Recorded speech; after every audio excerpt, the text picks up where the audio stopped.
বন্ধু কি আমার দাদা যখন মারা গেছিল তখন এমন বড় খানা করছি আচ্ছা। বুঝছিস নি বন্ধু, মিশিং দিয়ে ডাইল দিছি। আরে বাবা রে এরপরে মনে কর যে 5 কেজি দুধ দোয়াইছে উলানিতে, আরে কাইছে রে সেই কাইছে। দই দিয়া মনে কর যে কুমিল্লা জেলা খাওয়াইছি।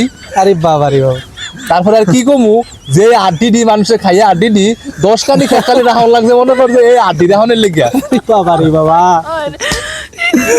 শুনেছা, হ্যাঁ। তোর দাদার এই দাওয়াত খাইই বুঝছিস? হ্যাঁ বন্ধু। আমার দাদা এমন একটা ভাত দিছিল বুঝছিস নি, হ্যাঁ। এলাকার প্রত্যেকটা মানুষ আমেশার রোগী আর প্রত্যেকটা ভোগা মরে গেছিল গা। তুই জানিসই না বন্ধু। তোমরা কি করতেছো? সাব্বিরের দাদার জেফতের আলাপে না হইতাছে এনো। আরে কি কো জেবতের আলাপ তো আমার দাদা একটা আলাপ করছিল। ভাই তো হইলো হ্যাঁ তোমার দাদা যে দই করছে, হ্যাঁ হ্যাঁ দইয়ের মধ্যে 5 মণ দুধ লাগছে না, হ্যাঁ, হ্যাঁ। উলানিতে তো 5 মণ দুধ আমার দাদা না। আরে বাবা রে বাবা